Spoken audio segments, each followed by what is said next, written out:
like we used to do. It was always me and you.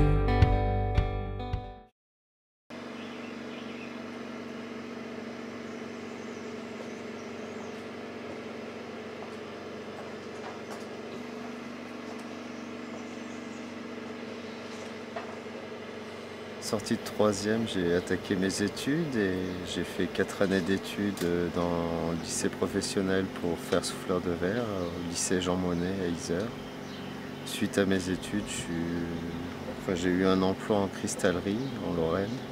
J'ai travaillé 1 an et demi pour la cristallerie et enfin la cristallerie n'était pas dans mes cordes au niveau du travail, c'était un peu trop rébarbatif au niveau du travail. Donc j'ai trouvé un autre emploi après sur Biot, où j'ai travaillé 2 ans et demi pour Jean-Michel Operto. Et là où j'ai vraiment appris le travail d'un artisan, créer les objets de A à Z, enfin savoir maîtriser la matière et aboutir une pièce, la commencer et l'aboutir. Puis après, suite à ces années d'expérience chez l'artisan, j'avais acquis mes bases pour pouvoir développer mon atelier. Donc je suis remonté en Auvergne, je suis natif de Thiers, donc je suis remonté à Thiers pour ouvrir mon atelier. J'ai mis 3 ans à construire mon atelier et là ça va faire bientôt 6 ou 7 ans que mon atelier est en marche. Et ça fait vraiment réellement 3 ans où je m'amuse avec la matière et j'arrive à créer ce que j'ai envie de créer. Mon atelier est basé 48 rue à Bécane à Thiers. Il est appelé au souffle du diable parce que je suis sous le creux de l'enfer à Thiers. Je suis situé au pied de la ville de Thiers, le long de la Durolle, un petit quartier atypique. La première façon que j'ai à travailler, donc j'ai appris le métier de souffleur de verre, donc je mode la matière à partir de la matière que je vais fusionner dans un four. Donc je vais soit la modeler, la souffler, enfin après c'est vraiment le travail du souffleur de verre. J'ai beaucoup d'inspiration de la nature, j'ai beaucoup d'inspiration, j'arrive pas à me limiter à faire qu'un seul sujet. Je travaille autant dans l'art tribal que dans la profondeur de la matière, que le sculptage de la matière.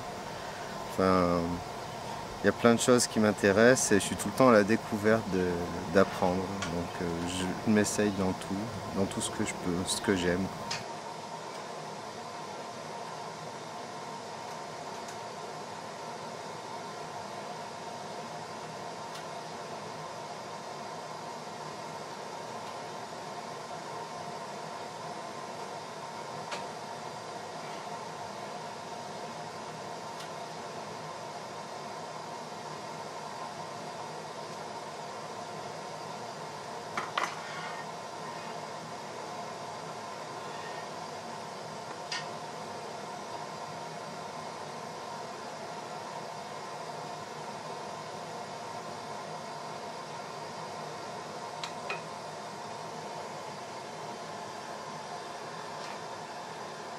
Et après le deuxième métier que j'ai appris par la suite, surtout en contrainte, parce que j'ai un métier qui est tellement onéreux de fonctionnement que je ne peux pas l'exercer tous les mois de l'année. Donc je travaille 2 mois sur l'année où je vais créer sur mon four. Et le reste de l'année, je vais créer plutôt des miniatures de verre. Donc je me suis mis au chalumeau, un peu par hasard, en faisant des festivals que j'ai connu des chalumistes. Et ils m'ont offert un chalumeau et je me suis mis au chalumeau en tant qu'auto-didacte. Et j'apprécie parce que c'est une miniature de la matière, mais les deux métiers ensemble sont bien, en bonne cohésion. On peut autant passer du chalumeau et aller sur un objet soufflé après à partir de la pièce qu'on a réalisée au chalumeau. Et à l'inverse, on peut aller travailler au chalumeau sur la pièce qu'on vient de souffler pour vraiment affiner le détail et créer. C'est une osmose des deux métiers.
Le travail au chalumeau, c'est plus statique, contrairement au métier de souffleur de verre où je danse avec la matière.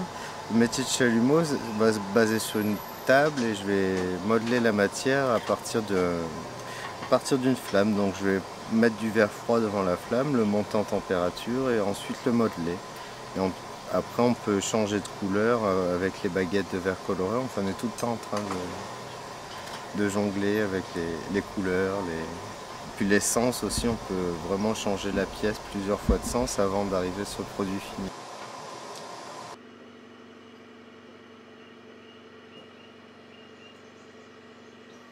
Le verre que j'utilise au chalumeau vient de Murano. Donc c'est du verre qui est spécifique pour le chalumeau. Après, c'est un verre qui est assez délicat à travailler au chalumeau parce que c'est quasiment le même verre que je travaille à la canne. S'il descend en dessous de 500 degrés, il ne va pas supporter le choc thermique. Donc on est tout le temps en course avec la chaleur pour arriver à finaliser l'objet.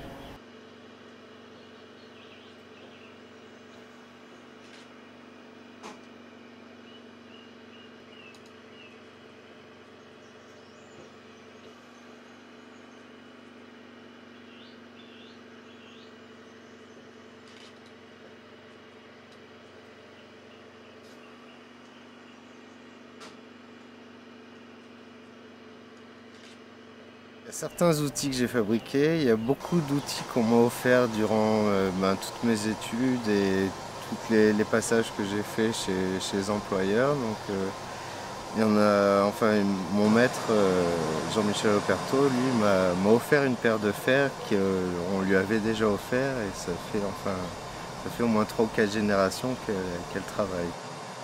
Et enfin, c'est vraiment un outil qui m'est cher et si je le perdrais, j'aurais du mal à retrouver le même parce que beaucoup d'autres verriers qui les ont essayés n'arrivent pas à travailler avec. Ils ont une souplesse. C'est mes outils et j'ai du mal à les prêter aux stagiaires quand ils viennent.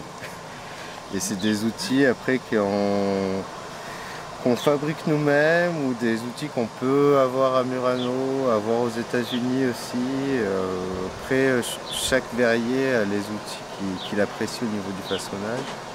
Mais l'outillage du verrier, depuis des années, enfin des millénaires, enfin depuis que ça a été créé, le métier de souffleur de verre, ils n'ont pas changé. On a un peu élaboré sur les matériaux de composition des outils, mais sinon, en général, ils n'ont pas changé.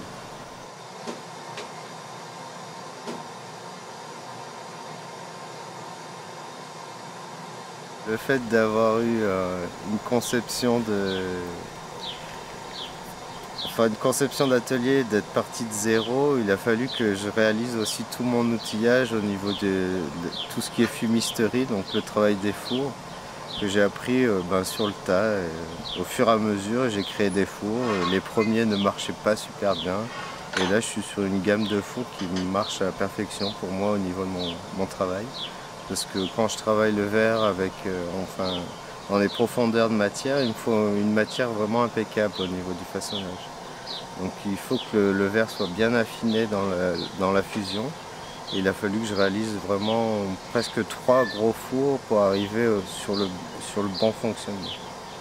Autant sur le côté énergétique que sur le côté aussi qualité de matière.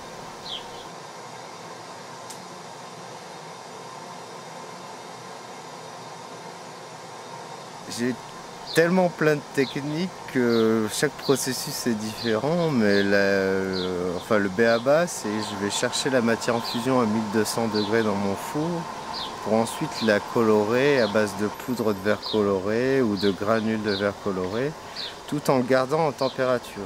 Donc le verre, je vais le travailler entre 1200 degrés et 600 degrés. Et dès qu'il va atteindre les 600 degrés au niveau du façonnage, je vais être obligé de retourner dans un four pour le remonter en température. Donc on est en constance, on est en train de jongler avec la chaleur pour arriver à une matière modelable.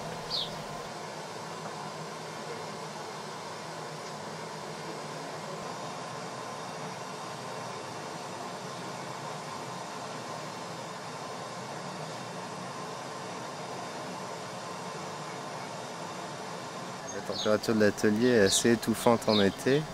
Donc on peut atteindre des températures en moyenne de 40 degrés et on peut aller jusqu'à 63 degrés. Enfin, c'est à peu près les températures qui vont se passer en bas.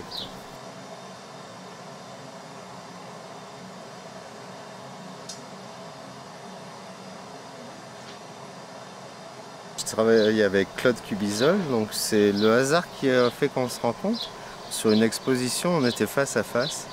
Et Claude, depuis des années, cherchait un souffleur de verre pour réaliser certaines pièces pour inclure dans ses sujets en céramique. Et moi, j'ai eu un coup de cœur sur l'une de ces pièces. Donc,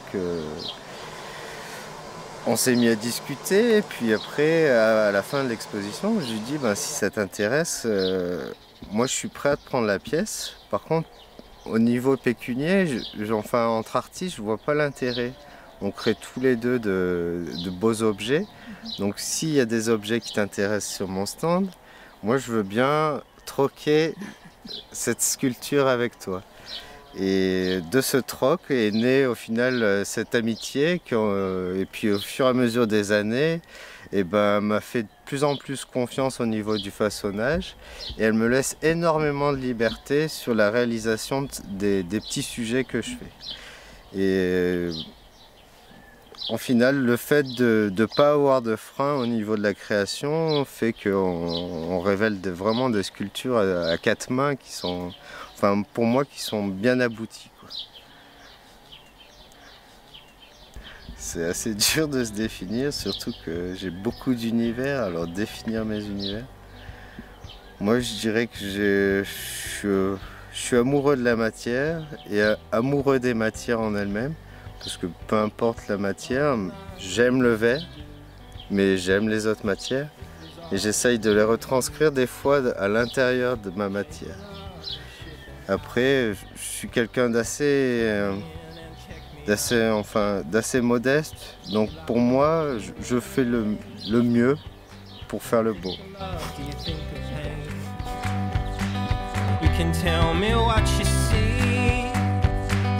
I will choose what I believe. Well, hold on, darling. This body is yours. This body is yours and mine. Well, hold on, my darling. This mess was yours. Now your mess is mine.